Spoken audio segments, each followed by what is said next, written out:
Good morning.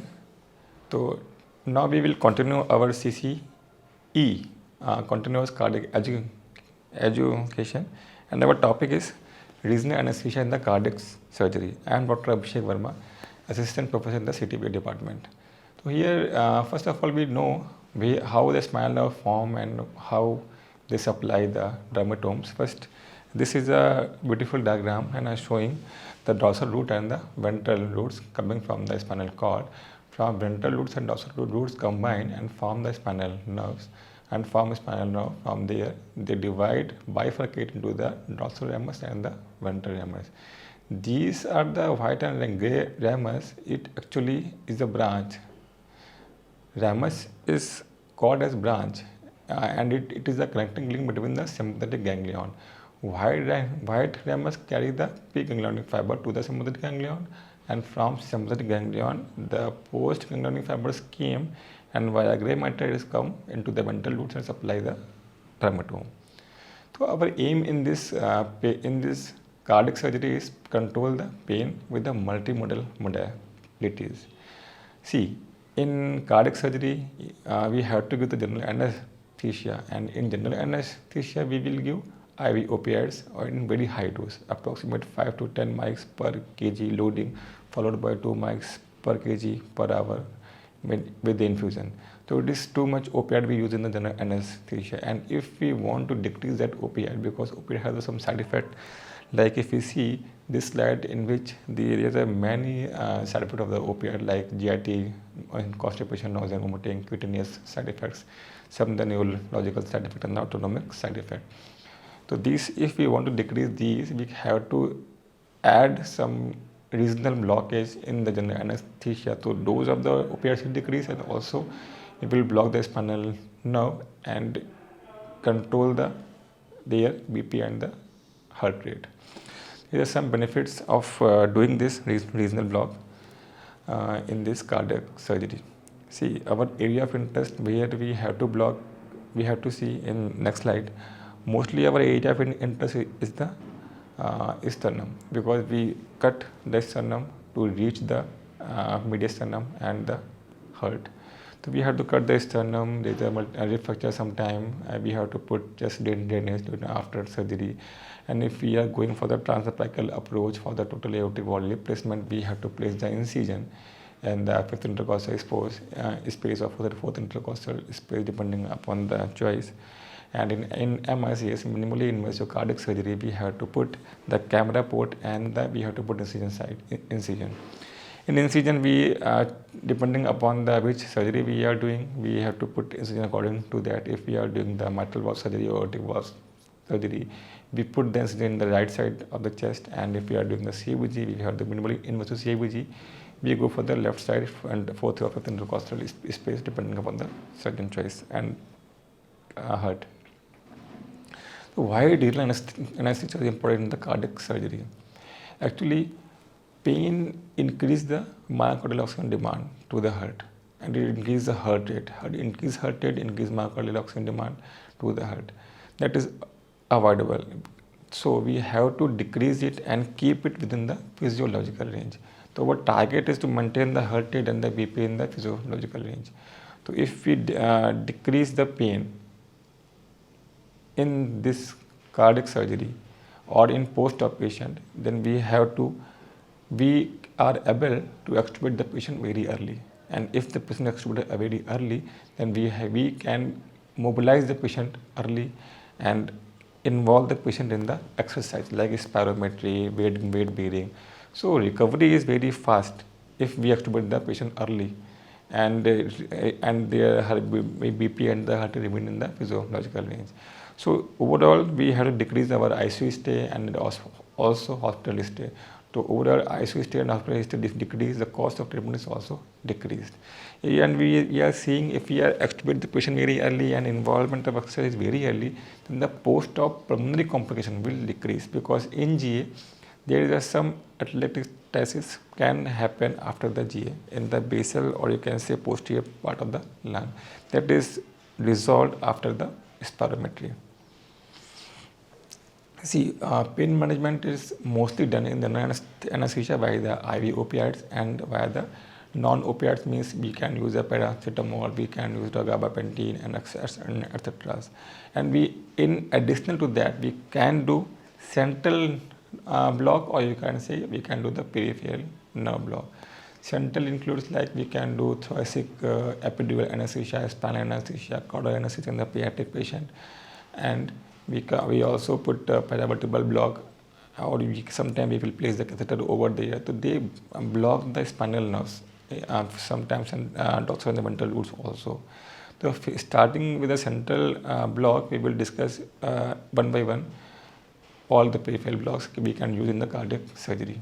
So central, first of all, we discuss about the thoracic epidural, then we discuss about the paravertebral block, then we discuss about the facial plane block, means in between the fascia, or we will put the ropivacaine or the bupivacaine and spread between the fascia where the spinal nerves are present, that will block that spinal nerves from the root. So it will block the further whole intercostal space. So see, regional anesthesia is very, in few decades back, it is limited to the epidural, paravertebral and intercostal nerve block. But this technique is very good, but we need technical complexities. They have some risk in this, and they also have adverse side effect. Risks are like that ki if the patient is on, in cardiac surgery, our patient is on anticoagulants, heparin, clopidogrel, aspirin, ticlopidine. In this type of patient, we have to stop the anticoagulants, follow the ASRA guidelines, and then we go for the epidural anesthesia, because if we create any trauma in the epidural space, then it will cause the compression on the spinal nerves, and later it may causes paraplegia in this patient. So risk is very high, so we have to follow and stick with the guidelines before giving epidural in the cardiac surgery. See, this is a slide which is shown. This is the vertebral column over here, and this is a spinal cord. From here, you will see the ventral root and the dorsal root. From here, the spinal nerve form, the gray ramus and the white ramus are present with contact with the sympathetic ganglion. From here, it will bifurcate into the dorsal ramus, and dorsal ramus further bifurcated into the medial branch and the lateral branch. And here from ventral root is continue in the dermatome, same intercostal space between the intercostal muscle and the innermost intercostal muscle, and from here in the lateral part of the dermatome, it will go through intercostal muscle and external intercostal muscle, come to the cutaneous, become the cutaneous branch, is called as lateral cutaneous branch, and will further bifurcate into the posterior branch and the anterior branch. And from here it will continue as a spinal nerve till the sternum. From here it will comes anteriorly from the medial cutaneous branch and the lateral branch. Anterior cutaneous branch is further divided to the medial and the cutaneous branch.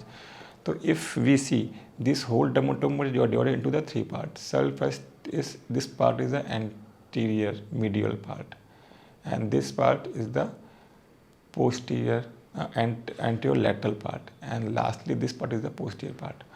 So depending upon these, we have to put the block in this area to block a specific site.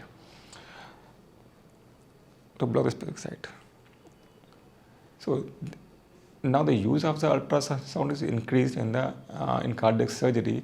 So we can see facial plane to put the nerve root block, and or you can say facial plane block via USG guided. We have to do USG guided facial plane block to avoid the trauma in the any artery or vein. So injection should be in generous volume, because we have to spread the whole local anesthesia into the whole facial plane. Similarly, this is safer and easier techniques to thoracic epidural anesthesia and thoracic paravertebral block, because we are not reaching up to the spinal cord. We are giving it before the spinal cord and away from the any vital structures. See the spinal cords. See the nerve root, spinal nerve course from the spinal cord. It will form dorsal ramus and ventral ramus. Dorsal ramus goes posteriorly from the middle and the lateral branch. From here, ventral ramus continue from the lateral kidneys branch, with further divide into the anterior and the posterior branch, and later it will go anteriorly up to the sternum. From here it will comes anteriorly from the posterior, lateral and the medial branch. If we are blocking this part, it is called as anteromedial, this part anterolateral, and if it is this part, it is called as posterior blockade. So first we will discuss about the thoracic epidural anesthesia, TEA. Thoracic means we are giving the block in the thoracic region. Epi means above the dura. If we place the catheter above the dura, it is called as epidural catheter. And if we give the bupivacaine or bupivacaine local anesthetic in this space, so we are actually blocking, we are creating the anesthesia amount in this space.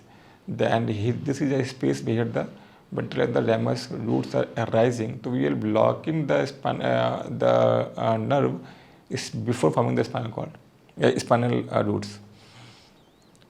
So at least 3 to 5 centimeter catheter remain inside the thoracic epidural. Ideal site is T3 and T4, and before that we have to follow the ASRA guideline.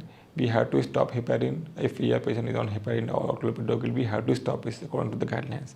Some also use the high thoracic epidural anesthesia. High means they go up to a T1, T2 or T2, T3. First of all, we give test dose before the general anesthesia, and then bupivacaine or bupivacaine can be loaded and continue with the infusion of 3 to 4 ml per hour with the concentration of 0.25%. There is many benefits and some contraindication also in the thoracic epidural. Benefits are like if it will provide us a stable hemodynamics intraoperatively and also in the postoperatively, so that we can extubate the patient very early. It will provide the cardiac sympathectomy T1 onwards, and it also helps. There are some papers which show it will provide humoral, homeostatic metabolic alteration and the minimal immunosuppression, and also it will provides the positive myocardial oxygen balance and the protection of the myocardium and the abdominal organ via the redistribution of the blood flow. It will also protect against the beta receptor down regulation and help in the fast tracking. We can extubate the patient very early. Some contraindications for this thoracic epidural are: if the patient is refused, we don't put the epidural. We have to explain the every aspect of the epidural anesthesia to the patient before the putting epidural. If there is an abnormal coagulation, means INR is more than 1.5, or if the patient is on anticoagulants, means unfunctional heparin is less than 6 hours, total molecular heparin weight is less than 24 hours, clopidogrel is 7 days, and ticlopidine less than 14 days. If this is given, this is present, any of this is present, we have to not give the thoracic epidural. We stop it and then follow the guidelines. Stop the heparin 6 hours. After that, we have to put catheter. And after putting the catheter, after at least 2 hours to 3 hours, we have to wait, and then we have to hypnotize the patient intraoperatively. Some says 1 hour, some says that 3 hours. You can see if there is a trauma happened during the epidural catheter placement, you have to avoid to place at least 3 hours. You can take, if it is safe, you can use it after 1 hour. You can hypnotize the patient intraoperatively. If patient is on sepsis, we have to avoid it, or if there is a previous surgery of the spine or trauma, we have to avoid the thoracic epidural anesthesia. See, now the thoracic parabellum vertebral, it will also putting the local anesthetics in the paravertebral space, means around the vertebral column. See, this is the vertebral body, and here the space is present which is called as paravertebral. Nearby the vertebral column is a paravertebral space. From here, the spinal nerves are forming and giving the supply of the dorsal ramus and the ventral ramus. So it will block the both dorsal ramus, ventral ramus. So it provides the complete anesthesia to that intercostal space, and sometimes it will spread 1 or 2 intercostal space below and above. So depending upon the volume of the local anesthetic, it will cause the effect. So thoracic paravertebral, we have to put the multiple injection in the each intervertebral space. For this, we avoid. Sometimes epidural, thoracic epidural is good because we have to put one time and continue. And if thoracic paravertebral is used, we have to put the multiple attempt. Secondly, we can use it in USG guided. And lastly, if there is only one dermatome or two dermatome are involved for the like MICS surgery, paravertebral is good because only we are blocking only the area of the intestine in which we are giving the incision. See, if we see the paravertebral anatomy, this is a lungs and pleura, and this space is called as a paravertebral space. And here the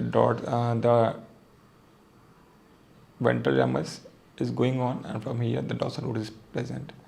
In USG, we will see this is the aortic spinae muscles, and this is the aortic spinae muscle, and here these are two transverse processes, and between these transverse processes, this is the ligament caused as superior costotransverse ligament, and the space present here, it is below the ligament is called as paravertebral space, and space above it is called as retro superior costotransverse ligament space.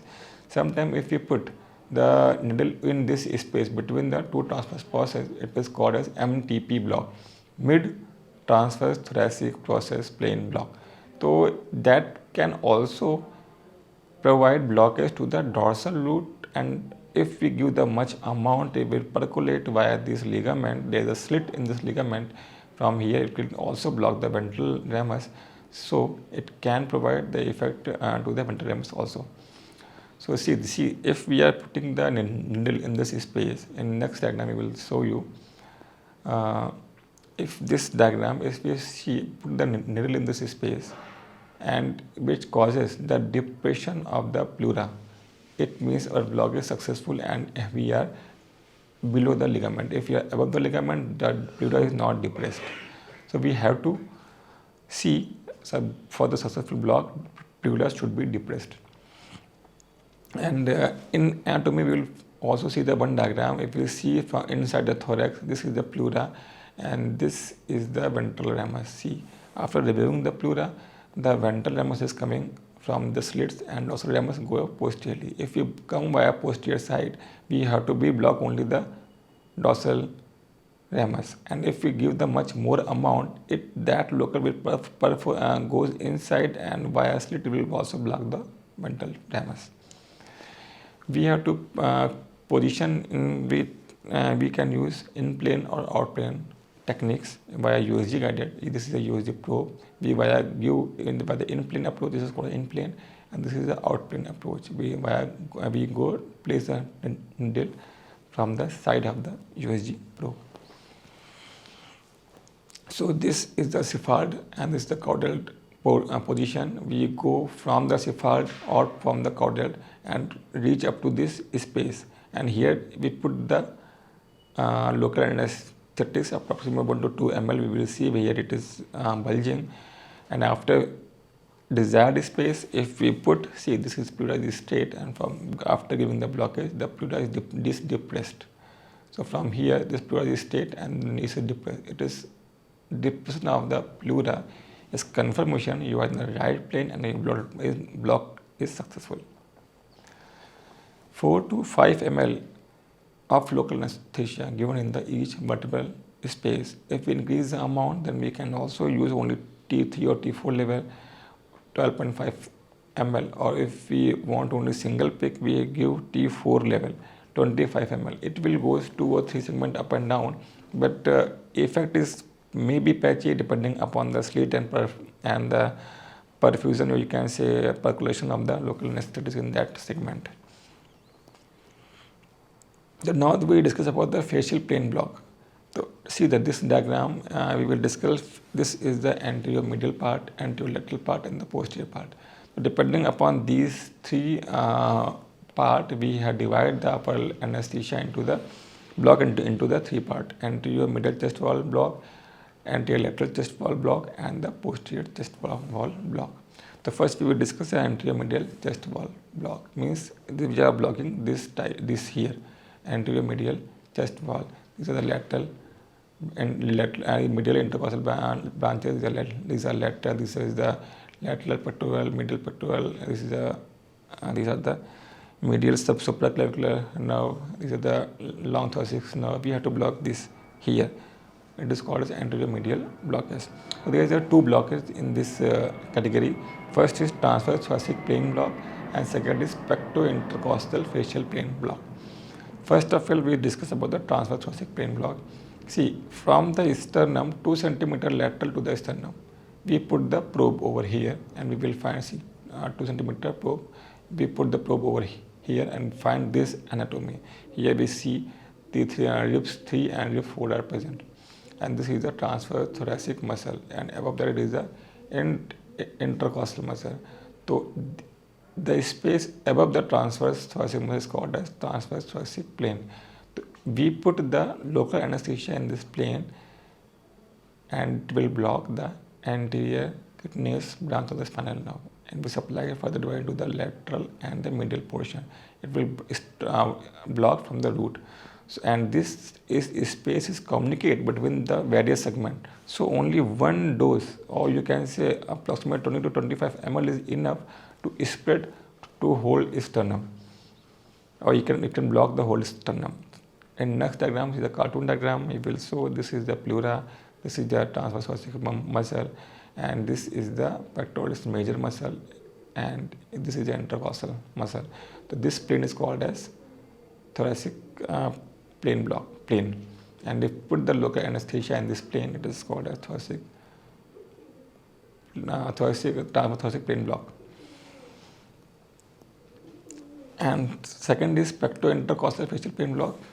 See, this diagram clearly shows it is the sternum, and this is the spinal nerves coming and divide into the anterior cutaneous branch, and here it will supply the lateral and the medial branch. If we divide into the lateral and the medial branch, if we are giving the local in this plane above the transverse thoracic muscle and below the innermost intercostal muscle, it is blocked here, then this whole nerve is blocked. It is called as transverse thoracic plane block. And if we are giving the anesthesia in this plane between the pectoralis major and the intercostal muscle, it will block here. So it will also block the same nerves. That is called as the pectointercostal facial plane block. So this space is limited, and it will spread into that intercostal space. But this space is communicated between the different intercostal spaces. It will spread longitudinally. See this diagram. If we are giving the transverse thoracic plane block, it will spread like this. So one amount at the T4 level, it will spread above and down both. But if you are going for the parasternal intercostal nerve block, it will spread in that area only. So we have to put the multiple attempt. So transverse thoracic plane is, you can say, ideal for the sternotomy. Second is anterior lateral chest wall. In here we will discuss about the pectoral nerve type 1 or type 2 block, PEC1 and PEC2 block. And second is theater anterior plane block, superficial in the deep. The first pectoral nerve block are the block we are given USG guided. These blocks are always facial plane. So remember, facial plane block always given USG guided, because you can't feel the fascia when you are going through the needle. Like epidural space, when we put goes with the Tuhi needle, and when we cut the dura, we will feel there is loss of resistance, LOR technique, you can say, and we will know now we are in the epidural space. But here you can't judge where this muscle is stopped and fascia is started, or you can say we are between the fascia. So PEC1 block is put the USG probe like this. Here we feel the clavicle and the ribs. Probe maneuver we will see in the next diagram. If we are putting like probe that we find the clavicle, here the subclavius muscle and pectoralis major. Below that pectoralis minor and axillary artery and axillary vein. Below the axillary vein, this is the second rib, and then we go downward.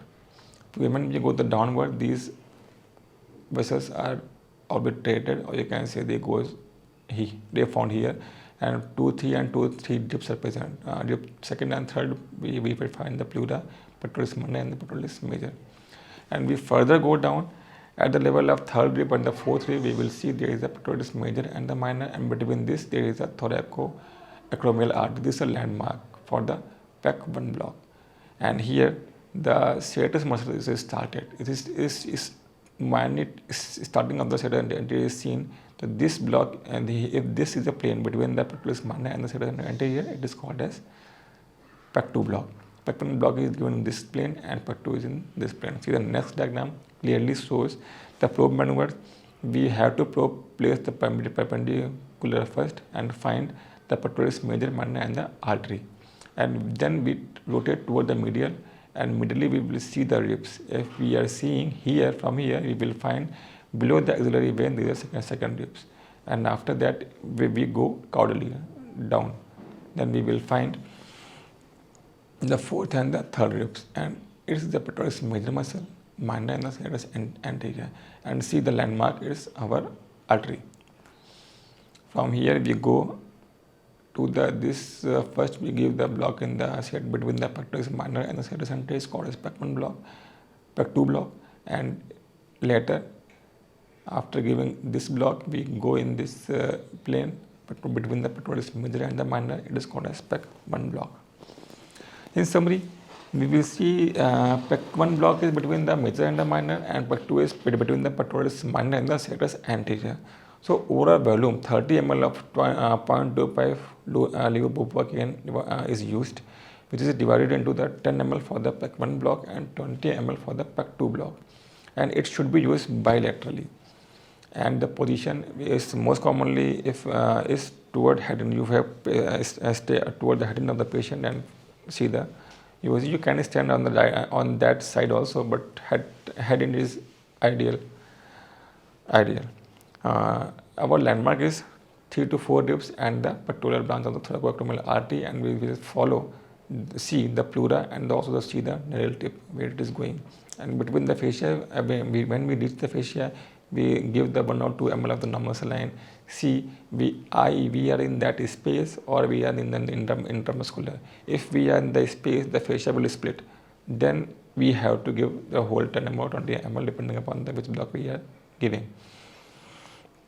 If we are in the intramuscular, then we proceed till it reached into the fascia. Next is serratus anterior plain block. We give the anesthesia, or you can say you give the local anesthesia between the serratus anterior and the dorsalis, and the latissimus dorsi muscle. So this, if we are giving anesthesia in this plane, it will spread whole. So only one injection, it will provide it have the wider extension. Second, it is same as the pec 2 block, but it is most inferiorly and the posterior block. Same as pec 2, but it is inferior and the lateral. See, and it also has a wider extension. See, the anteriorly from the area dotted is coverage of the serratus anterior plain block. So mostly if we are using the MICS, the cut is here, and camera port is within this plane. So for MICS, it is an ideal block, and it is very good when we are seeing via USG. And if we place the USG in the mid-axillary line, we will find this is a position. Place the position at the level of the fourth or fifth intercostal space and go in plane. See the needle and follow the USG. And when we are clearly seeing this is the latissimus dorsi muscle and this is the serratus anterior muscle. And at the level of the fifth and sixth rib, we put the local in this plane, and generous amount 20 to 40 ml of levobupropion or the ropivacaine is used in this plane. It will spread in the whole fascia and block that whole nerve, whole branch of the nerves. It is a diagram showing the sixth and the fifth rib. Between this plane, we have to put local anesthesia, and this is the volume. This is a clearly showing the splitting of the fascia. Landmark is thoracodorsal artery. This is a thoracodorsal artery actually.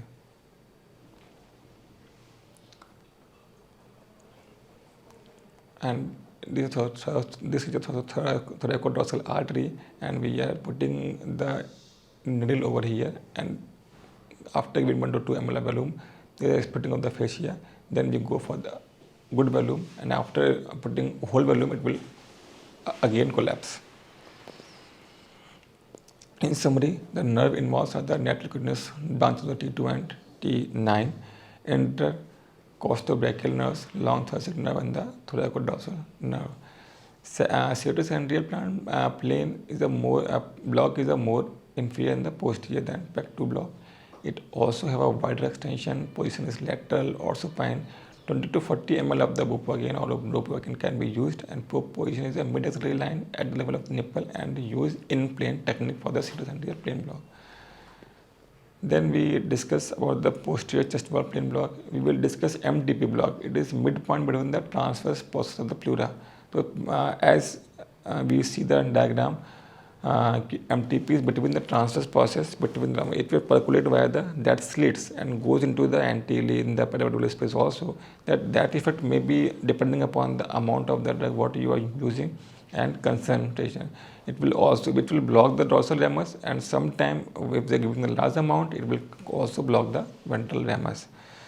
So we will discuss erectile spinae plane block here. So erectile spinae muscle is not a single muscle, it is a group of the muscle. It is group of the spinalis, longissimus, and the and the iliocostalis muscle. Its origin from the sacrum, iliac crest, spinous process, and the lumbar vertebra. And the insertion is at the angle of the ribs, spine, and the transverse process of the vertebra. And this action is the vertebral column extension. So it is a very simple technique. We palpate the spinous process of the spine, and lateral to that, sometimes people go blindly, but it is not it should not be done. We place the probe over there, find the transverse process, and we go under the vision and hit the transverse process. And after hitting, we withdraw some 1 to 2 mm, and then give the local anesthesia over there. See this diagram, it is very easy. Go posteriorly, hit the spinal process, and give the anesthesia over there. If you give some amount, it will only block the dorsal ramus. From here, it will block the middle branch and the lateral branch. But if we increase the amount, it will also percolate via the slits, and some also affect the ventral ramus. So USG should be used, and transverse process is a landmark.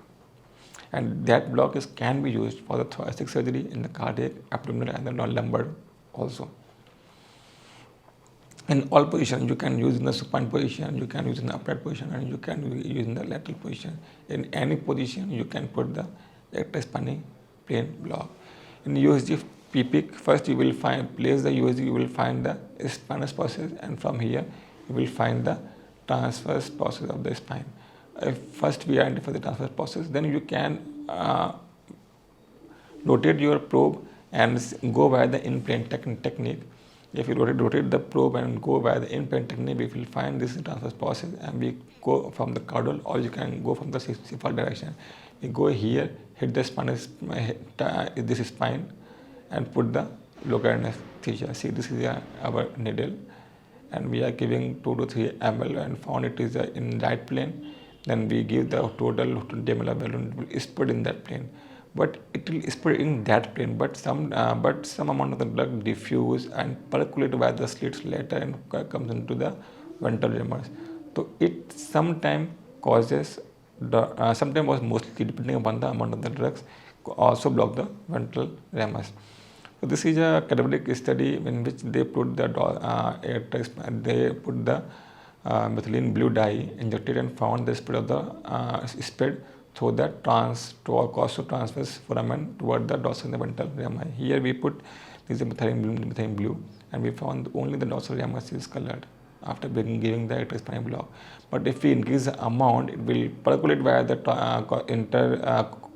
superior costal transverse costal ligament and come in the space via the slits and will block the ramus also. See this diagram. Here it will be zooming here. We will find if we are being hit the transverse process here and give the local anesthesia, it will goes by the slits, come anteriorly, and also causes blockage of the ventral ramus. dorsal nerve is blocked. It is, we can see, but ventral ramus is depending upon the concentration of that drug and also the amount, or you can say volume of that drug, that is block the spinal ventral ramus also. So cephaloidal caudal split extend 3 to 4 levels above and below the injection point. Originally described at the T5 level, as sensory block from the T2 to T9 dermatome over the posterolateral hemithyrosis is achieved. It can extend anteriorly with the variable effect. Lastly, this is not a regional block, but it actually we are using the cardiac surgery. It is a straight ganglion block. Straight ganglion means there is the ganglion formed by the inferior cervical and the T1 sympathetic ganglion, and its location is anterior to the transverse process of the T7 vertebra, and the landmark is chestnut tubercle. Chestnut tubercle is actually the anterior tubercle of the C6 transverse process, and it is used in the refractory angina, or you can say refractory rhythm disturbance. And in the cardiac surgery, sometime post-op patient stuck with this type of scenario, and ideally speaking, I have given some 2 or 3 blocks in this ear, and we find it is have some effect in rhythm disturbance. It's because it will decrease the sympathetic activity, sympathetic excitability of the heart. Other indications are the complex regional pain syndrome, phantom limb pain, and the vascular insufficiency and the hyperhidrosis. And it has some complication also. Never place bilateral unless patient is on ventilator, because sometimes we also block the phrenic nerve. So if you put the bilateral ganglion block, the patient is unable to breathe. Patient become hyperventilation, and it may cause a trauma by the needle, trauma to the arteries nearby, hematoma or pneumothorax can causes. See, this is a diagram of C6 vertebra. USG is the sonoanatomy. We can see this is a chestnut tubercle. This is the longest coli muscle, and this is the thyroid. And if you go from T6 to 7, this tubercle is vanished and it's become the flat T7 cervical vertebrae. And here we have to see the color Doppler, and we put the color Doppler, we find this is the carotid artery, and this is the carotid sheath. Here we find the vein, artery, and the vagus nerve. This is your nerve root C5, 6, 6, 7, C7. See in this diagram, if your probe position is like that here, you will see the sternocleidomastoid muscle, and here the carotid artery, and anterior screen muscle is present over here. So from first we will place the USG probe at T6 anywhere from the T6, and if this tubercle is present, this is called as chestnut tubercle. From that we will go to the caudally, and we found there is a vanishing of that tubercle. And after vanishing of that tubercle, we find this is the T7 vertebra. Then we can see there is a nerve roots, brachial plexus nerve roots are present over here, and the anterior to that is there is an anterior screen muscle. So we put the needle via the interscrine muscle and block this sympathetic ganglion. Our target is to put the local anesthesia over here. So in this diagram, if we go via the in-plane approach, we go via the anterior screen muscle and above the longus coli muscle where the sympathetic ganglion is present. We put the local anesthesia in this area. But before giving this local anesthetic injection, we have to aspirate. We have to put the color Doppler to see the vital arteries like carotid arteries, multiple arteries are present in this area. After confirming that we are in the right plane, then we have to put 5 to 10 ml of local anesthesia in this plane. See, this is a needle. This is a carotid artery. Below that, above the longus coli muscle, we put this needle, and after giving the 5 to 10 ml, we will find we are in the right plane, and this is the stellate ganglion, beautifully seeing star-shaped stellate ganglion. So it is rarely seen, but it is now in this block we are seeing this good star-shaped ganglion is present, and this confirmed by the ipsilateral Horner syndrome. You can say to see in that part. Paper says left substellate ganglion block is more useful as compared to right side. and it is superior according to the paper. Thank you. It's all about my seminar. We will see further. Thank you so much.